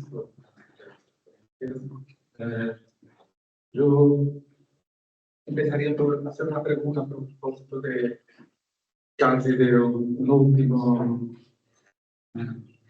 idea lanzada que era habría que renunciar a algunos privilegios. Yo preguntaría si realmente eso se supone que quien renuncia es quien tiene el poder. Y el problema es saber si son quién tiene los privilegios que debe renunciar a ellos, o quién no los tiene, que debe arrancarlos a quien no los tiene. O sea, porque el gran problema es que me parece que infelizmente parte de un discurso muchas veces crítico que se dirige a un grupo pequeño en términos de la población total, que es aquel que participa en los espacios públicos, académicos, de debate político, pero que después no constituye a las masas de la población. Y que son aquellos que después están aislados de las decisiones políticas reales, o sea, de las decisiones, como estaba hablando, sobre si se va a discutir la desigualdad. Así que, y que muchas veces nos quedamos discutiendo también propuestas de reformas del Estado, cuando aquellos que tendrían interés en transformarlo son exactamente aquellos que están aislados del poder del Estado. Así que quizás también habría que volver a politizarlo como tal, o sea, politizarlo desde el punto de vista de quién constituye el Estado, quién lo determina, quién lo configura. Por ejemplo, no se habla sobre eso, pero hoy por la mañana hablábamos, o sea, la discusión sobre el Banco Central debe ser independiente. ¿Independiente de quién? Y qué eso significa. Por lo tanto, de última intervención, si yo fuera un capitalista inversor, la única solución que usted propuso que me satisfaría sería aquella en que hablaba sobre la producción de coches eléctricos a gran escala, que era lo único que me prometía la producción a escala ampliada, y gracias todas las otras propuestas pueden ser racionales desde el punto de vista de pensarnos el ser económico como ser racional que actúa de acuerdo con una racionalidad económica, pero no me trae beneficios. No me trae beneficios. Si yo tengo poder de influenciar, no lo voy a hacer. Voy a mover todo lo que pueda para impedir que esto, bueno, quizás, yo sé que estos, ustedes trajeron contribuciones muy interesantes, muy importantes, pero quisiera también ver qué tipo de comentarios de esto les parece y agradecer. Ahí no. Perfecto. Está bien.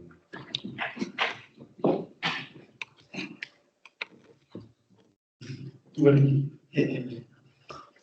antes de nada, quiero agradeceros a los tres la presentación de tres versiones de lo que son los debates importantes de la lógica de la economía crítica y los que creemos que es posible y necesario trabajar por un mundo sostenible y justo, ¿no? De todas formas, haciendo una lectura en parte transversal de los tres, hay una cuestión que se me plantea y que quiero digamos, verbalizarla para la reflexión colectiva y no sé si sirve para algún tipo de reflexión por parte de alguno de vosotros. Es la cuestión que da la impresión de que estamos discutiendo, en cierto sentido, sobre un mundo y contra un modelo que a lo mejor ya no es el modelo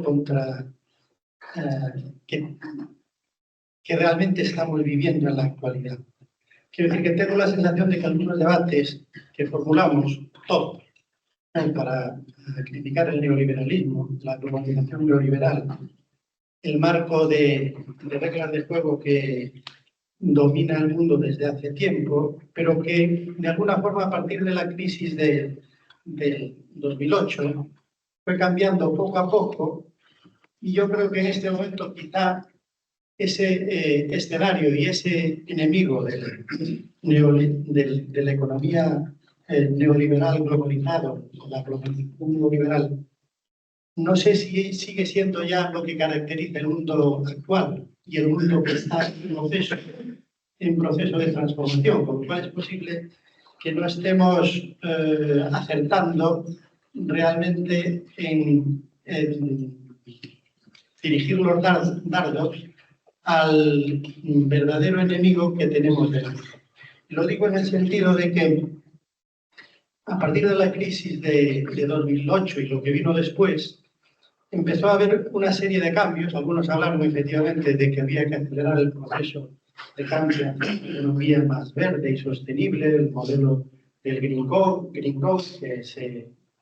de alguna forma se metió en la agenda más o menos en serio por parte de algunos a partir del miedo que le entró con la crisis del 2008, y una parte del sistema y de las instituciones internacionales apostaron por introducir en el debate las cuestiones relacionadas a la migración, la sostenibilidad, etc.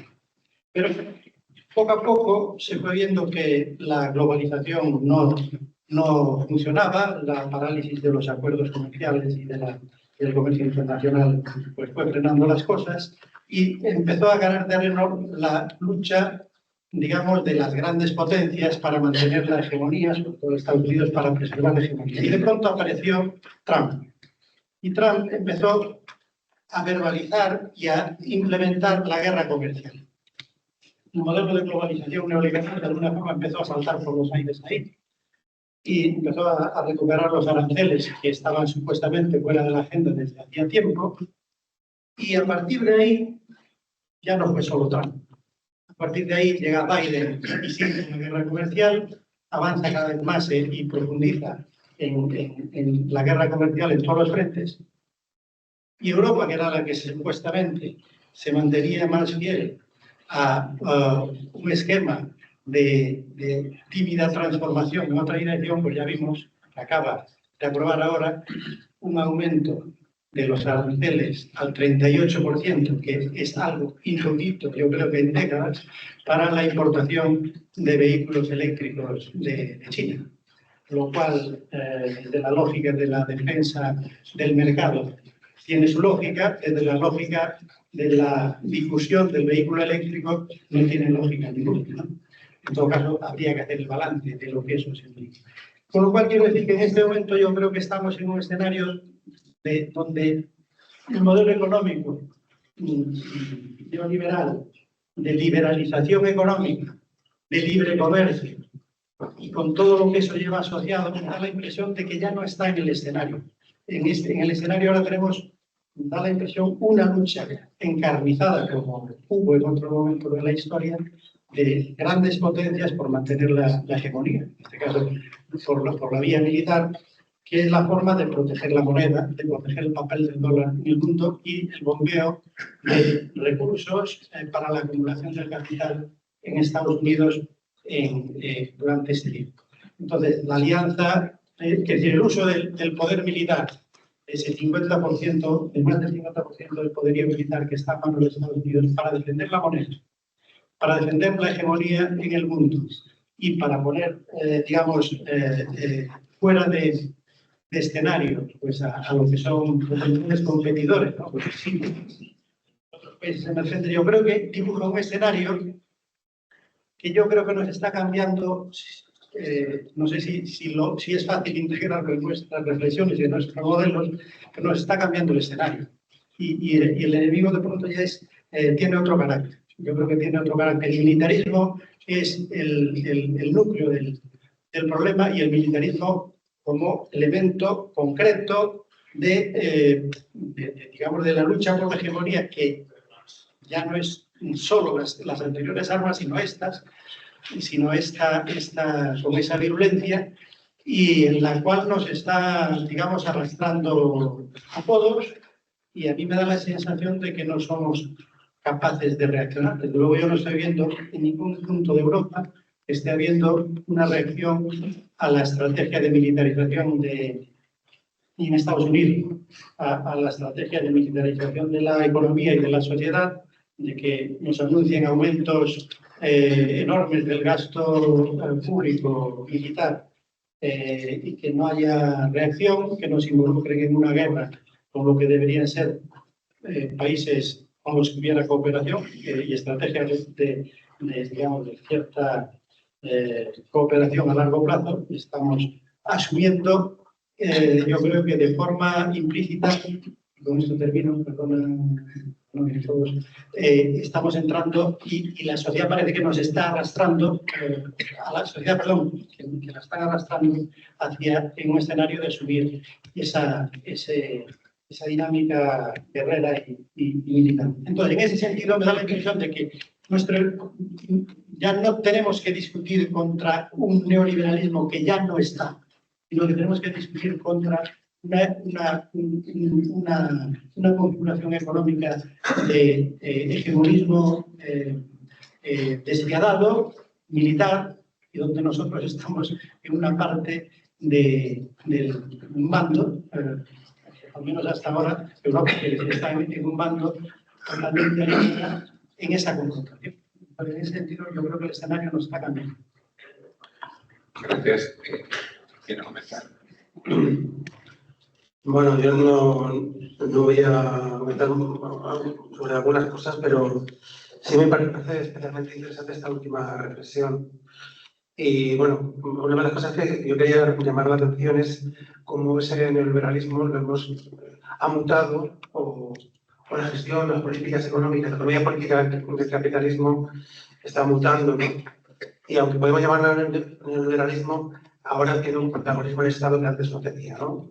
Yo el término neoliberalismo de Estado creo que es bastante más ajustado con el tiempo actual, y el Estado es protagonista, no como lo que se reclamaban como los estados mínimos que planteaban los neoliberales antaño, sino que tenemos un Estado cada vez más keynesiano, no necesariamente está de cierto neokeynesianismo, por diferenciarlo del post-keynesianismo, neokeynesianismo militar, a partir de este momento, precisamente por las tensiones que tú has venido señalando, ¿no? Una guerra cambiaria, comercial y militar en algunos sitios, y no me gustaría irme de esta mesa sin aprovechar que yo creo que estas jornadas deberían, entre sus tareas, hacer un comunicado público con el tema de la guerra de Gaza, con el genocidio en Gaza, porque tenemos un eco fuera y tenemos que aprovechar este momento, ¿no? En fin, sí, vamos a un capitalismo que está mutando y vamos a ciertas estrategias de combinación de libercambismo y proteccionismo selectivas. Algunos exigirán más libercambistas para aplicar el proteccionismo en su estado. Ya hemos visto que eso es no nuevo, de hecho lo hizo el Imperio Británico en Estados Unidos y lo va a volver a hacer. China también podría estar haciéndolo para su área de influencia. Y bueno, eso forma parte del diagnóstico, ¿no? Y yo sí quería terminar mi intervención diciendo que efectivamente hay una convergencia de diferentes enfoques. Yo creo que todos ya somos una mezcla de diferentes escuelas, y lo que importa, que va a converger, hacer posible converger realmente no solamente las teorías, son las prácticas, ¿no? Y para eso las prácticas, más allá de que los diagnósticos cada vez sean más comunes, eso valdrá de poco si no están los sujetos presentes, ¿no? Los sujetos, las clases populares, enraizan estas ideas más allá de este espacio, porque somos pocos los que pensamos así. Y creo que debería ser un periodo que se aprovechó, que se hizo más normal algunas de estas reflexiones, hemos vuelto otra vez a refugiar en ciertas cosas y vuelven a ser marginales, como pasaba en los años 90 y 80, ¿no? Y esto no puede ser. Tenemos que abrir las puertas, ¿no? Tenemos que salir de aquí y hacer que nuestras reflexiones, nuestras propuestas, compartirlas y trabajarlas con la gente. No solamente para la gente, sino con la gente. Bueno, muchas gracias por las reflexiones que me tomo como tal, no tanto como preguntas a las que obviamente no tengo cómo ser más eficaz, no sé, o sea, como al final también hay un punto común en muchas de las intervenciones que tiene que ver con, bueno, y muy bien cómo, ¿no? O sea, cómo se puede dar pie a estas soluciones o a estas distintas estrategias que hemos ido nombrando, ¿no? Claramente hay dificultades precisamente porque ese escenario global está cambiando. Coincido, ¿no? en ese militarismo totalmente, ¿no? O sea, y como eso además, yo no creo que eso, o sea, el hecho de que ese escenario global esté cambiando haga que este diagnóstico que hemos hecho, o sea, creo que en cuanto a términos de sostenibilidad de la vida y del planeta, ¿no? Creo que no cambia tanto, ¿no? En ese sentido. Y yo creo que cuando identificamos ese neoliberalismo como enemigo, yo planteo neoliberalismo en ese término como proyecto político también individualizador, ¿no? Y donde al final esa retórica del sálvese quien pueda se instala, ¿no? Y yo creo que eso nos sigue sirviendo incluso más en este contexto de profunda insensibilidad ante el dolor ajeno, ¿no? Donde somos incapaces de mostrar esa vulnerabilidad de la que hablaba, porque todo invita a que cada cual se repliegue, ¿no?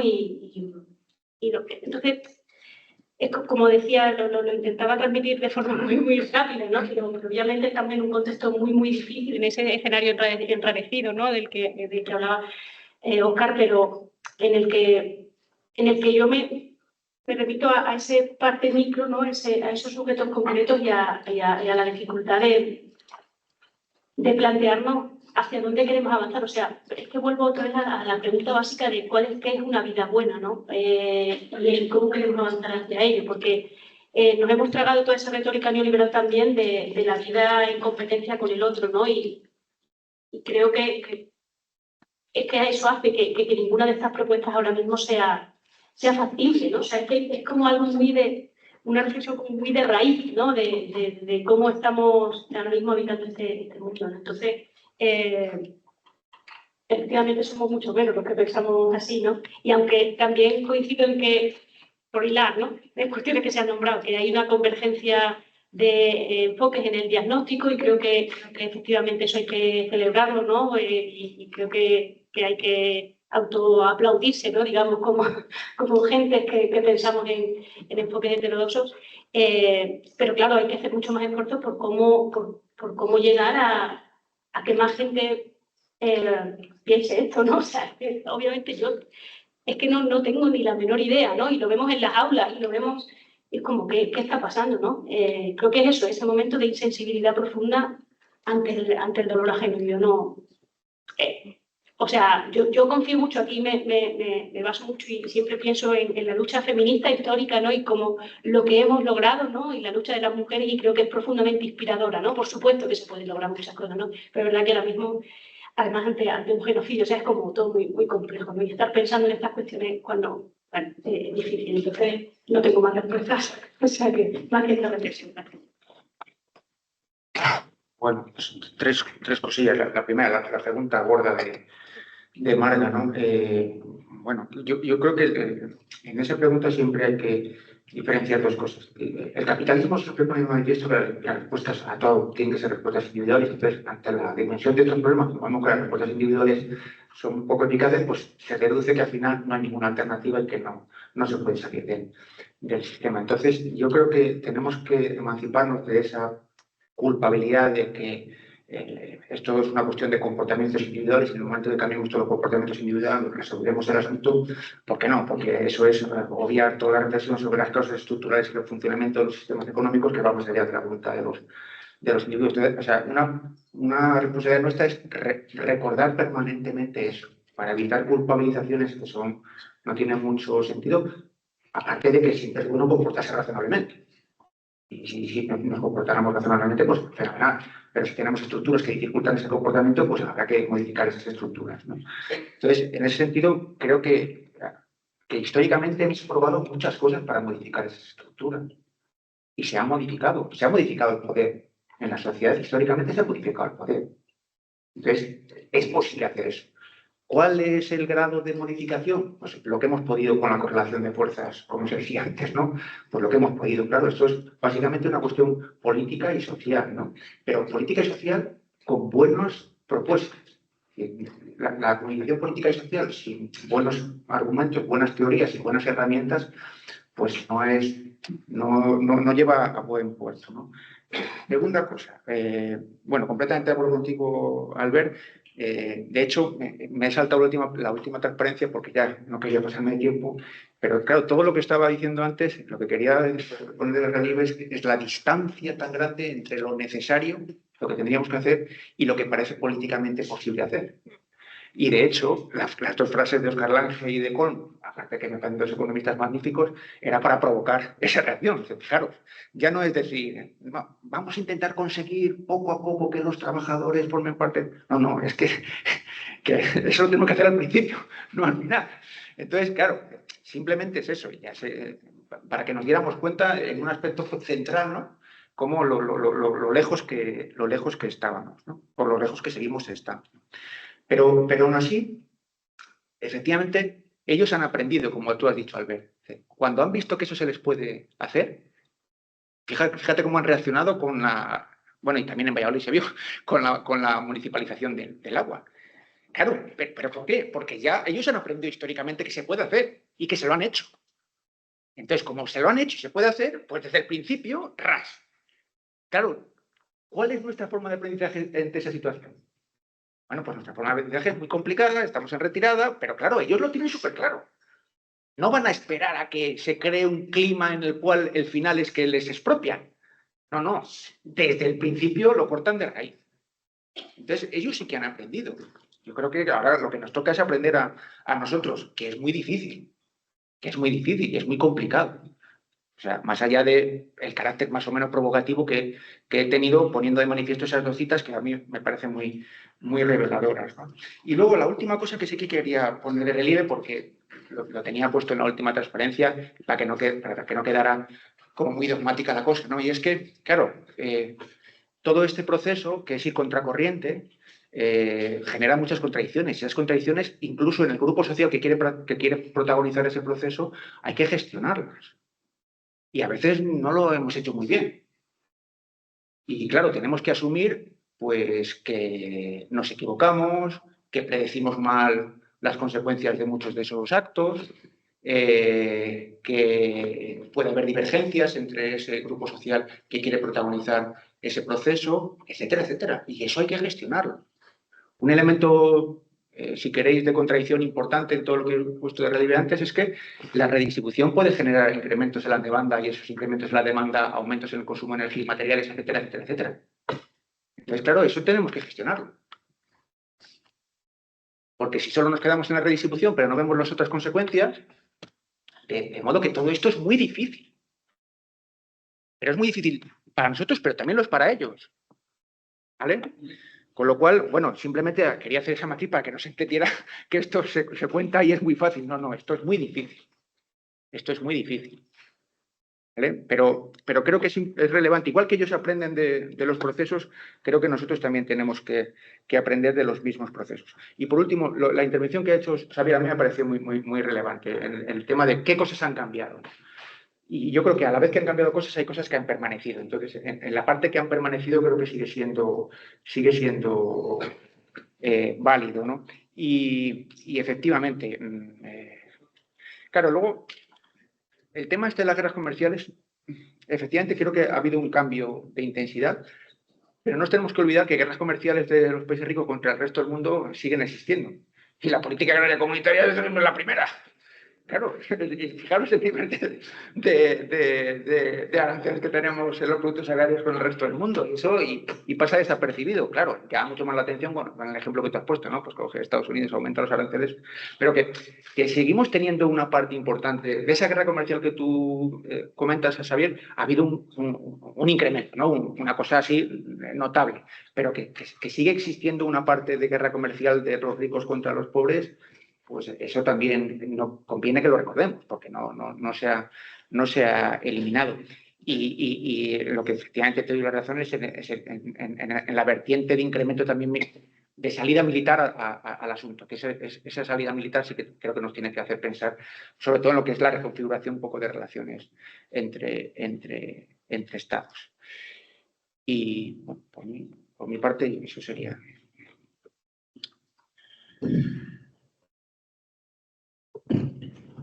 Bueno, tenemos solo 10 minutos de descanso antes de las próximas mesas, así que si os parece, pues vamos a terminar aquí esta mesa redonda. También antes agradecer de nuevo a las 3 personas que nos han acompañado por sus importantes reflexiones conjuntamente con vosotros. Muchas gracias.